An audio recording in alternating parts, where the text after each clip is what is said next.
In the early 18th century, the southeastern region of North America was a complex web of relationships between Native American tribes and European colonists. This period marked a significant chapter in the history of both groups, as they navigated the challenges and opportunities presented by their interactions. The British colony of South Carolina, founded in 1670, sought to establish itself within this delicate balance. The settlers were eager to carve out a new life in the New World, but they quickly realized that survival depended on forging alliances and trade relationships with the indigenous populations. Trade became the cornerstone of interaction between the newcomers and the native inhabitants. The exchange of goods was not merely a commercial transaction, but a vital means of building trust and mutual dependence. Native Americans, skilled hunters and traders, provided the colonists with deerskins and furs, highly prized commodities in European markets. These items were essential for the colonists, who needed them to trade for other necessary supplies and to establish economic stability. In return, the colonists offered manufactured goods such as metal tools, firearms, and cloth, items that held allure for the Native Americans. These goods were not only practical but also symbolized power and prestige, enhancing the social standing of those who possessed them. This exchange of goods fostered a degree of interdependence between the two groups. The colonists relied on the Native Americans for essential resources, while the Native Americans found new opportunities and advantages through the acquisition of European goods. Native Americans benefited from the acquisition of European goods, which offered them advantages in their daily lives and in conflicts with other tribes. The introduction of firearms, for instance, significantly altered the balance of power among different Native American groups. The colonists, in turn, relied on Native American trade goods to fuel their own economic growth and survival in the New World. The deerskins and furs provided by the Native Americans were crucial for the colonists' trade with Europe, helping to establish a profitable export economy. However, this seemingly mutually beneficial relationship concealed underlying tensions that would eventually erupt into a devastating conflict, the Yamasee War. The war, which broke out in 1715, was fueled by grievances over land, trade imbalances, and broken promises. It marked a turning point in the relations between Native Americans and European settlers, leading to a significant shift in the power dynamics of the region. The delicate balance of power between the colonists and the Native Americans began to shift as the 18th century progressed. Initially, there was a semblance of mutual respect and cooperation. The Native Americans, with their deep knowledge of the land, provided invaluable assistance to the early settlers, teaching them how to cultivate crops and navigate the unfamiliar terrain. In return, the colonists offered goods and tools that were new to the Native Americans, fostering a sense of partnership. However, the arrival of increasing numbers of European settlers, coupled with their insatiable demand for land, created friction and animosity. The newcomers, driven by dreams of prosperity and expansion, began to encroach upon territories that had been home to Native American tribes for generations. This relentless push for land was not just about space, it was about control and dominance, a concept that was foreign and deeply unsettling to the Native Americans. Native Americans, witnessing the relentless expansion of colonial settlements, grew increasingly wary of the newcomers' intentions. They saw the forests, which were sacred and vital to their way of life, being cut down to make way for European-style farms and towns. The rivers, once teeming with fish and a source of sustenance, were being polluted and diverted. The very landscape that had sustained them for centuries was being transformed before their eyes. They saw their hunting grounds shrinking, their traditional ways of life threatened, and their very existence in jeopardy. The animals they relied on for food and clothing were becoming scarce, driven away by the noise and activity of the settlers. The plants they used for medicine and rituals were being trampled and destroyed. Every aspect of their lives was being disrupted, leading to a growing sense of desperation and anger. Adding fuel to the fire were unscrupulous traders who exploited Native Americans for profit. These traders, seeing an opportunity to enrich themselves, often engaged in deceitful practices. They would offer goods of inferior quality, knowing that the Native Americans had little choice but to accept them. They manipulated the terms of trade to their advantage, ensuring that the Native Americans were always in a position of disadvantage. These traders often cheated Native Americans in their dealings, plying them with alcohol to secure unfair bargains and driving them into debt.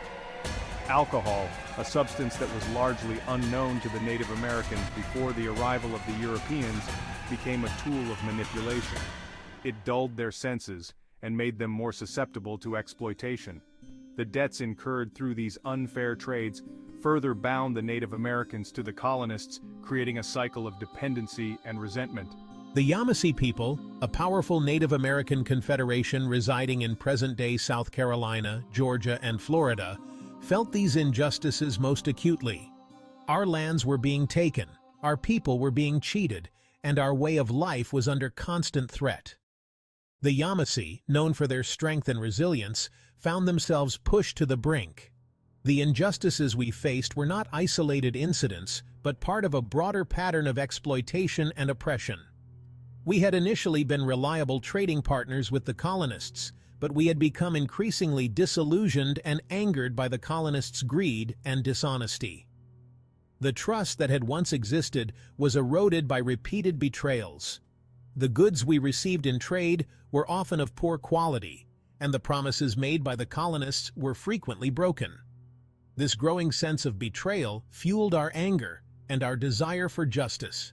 The Yamasee, along with other neighboring tribes, recognized that the growing power of the colonists posed an existential threat to their way of life.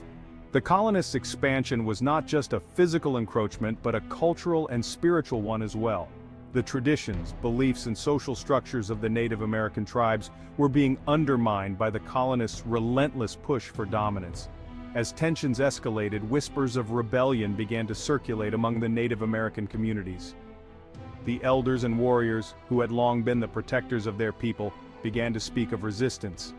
The idea of standing up to the colonists, of fighting back against the injustices, took root in the hearts and minds of the Native Americans. The sense of unity and shared purpose grew stronger with each passing day. Leaders from different tribes, united by their shared grievances against the colonists, met in secret to discuss a coordinated response. These meetings were held under the cover of darkness, away from the prying eyes of the colonists. The leaders spoke of their shared history, their common struggles, and their hopes for the future. They knew that only by standing together could they hope to protect their lands and their people. The colonists, blinded by their own sense of superiority and their pursuit of profit, remained largely oblivious to the brewing storm. They continued with their daily lives, trading and expanding, unaware of the growing unrest among the Native American tribes. The seeds of conflict had been sown, and it was only a matter of time before they would bear fruit in the form of open rebellion. In the spring of 1715, the simmering tensions between the colonists and the Native Americans finally reached a boiling point. The relationship between the two groups had been fraught with misunderstandings, broken promises, and a growing sense of mistrust. The colonists, eager to expand their territories and increase their wealth, often encroached on Native American lands, disregarding treaties and agreements. The Native Americans, on the other hand, saw their way of life being threatened by the relentless advance of the settlers. The spark that ignited the conflagration was a seemingly minor dispute between a group of Yamasee hunters and a colonial trader. This trader, known for his unscrupulous dealings, had been accused of cheating the Yamasee out of their rightful earnings. The tension during the negotiation was palpable, with both sides growing increasingly agitated. The trader, accused of cheating the Yamasee, was killed in a fit of rage. This act of violence was not just a reaction to the immediate situation but a culmination of years of pent-up frustration and anger. The Yamasee felt they had been wronged repeatedly, and this incident was the final straw. This act of defiance proved to be the catalyst for a full-scale uprising. The Yamasee, realizing that they could no longer tolerate the injustices they faced, decided to take a stand.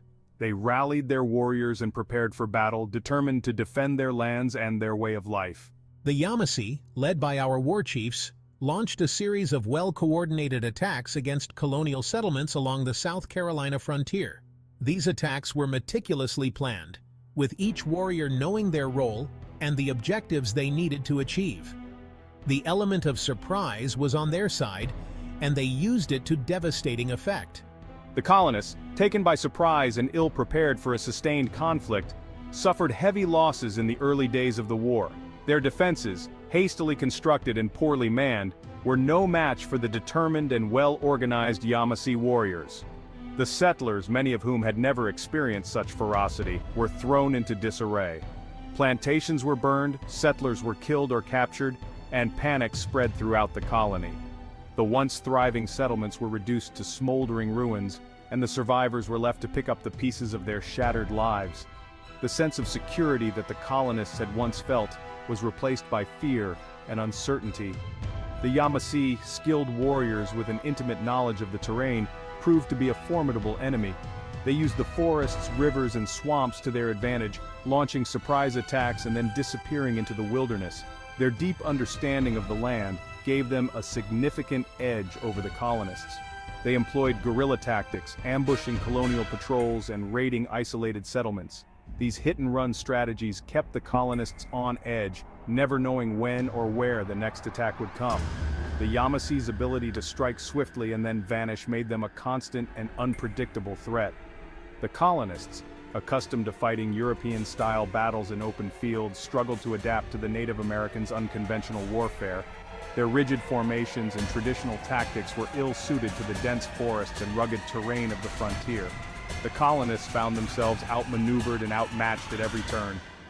The Yamasee's initial success sent shockwaves throughout the southeastern colonies. News of the attack spread quickly, and the fear of further uprisings gripped the region. The colonists, who had once felt invincible, now faced the very real possibility of losing everything they had worked so hard to build. The war, initially dismissed by some colonists as a minor uprising, quickly escalated into a major threat to British colonial ambitions in the region. The British authorities, realizing the gravity of the situation, began to mobilize their forces and seek reinforcements. The conflict was no longer just a local issue. It had become a significant challenge to British control in the Americas. The conflict spread beyond the borders of South Carolina as other Native American tribes, inspired by the Yamasee's early victories and motivated by their own grievances, joined the fray. These tribes, each with their own histories of conflict with the colonists, saw an opportunity to strike back and reclaim their lands. The Creek, the Cherokee, the Choctaw, and others formed a powerful alliance, united in their goal of driving the British from their lands. This coalition of tribes brought together a diverse array of warriors, each contributing their unique skills and strategies to the fight. The unity among the tribes was a testament to their shared determination to resist colonial encroachment. The Yamasee War, once a localized conflict, had transformed into a pan-Indian struggle for survival against European colonialism. The stakes were higher than ever, and the outcome of the war would have far-reaching consequences for both the Native Americans and the colonists. The battle lines were drawn, and the fight for control of the land had begun in earnest.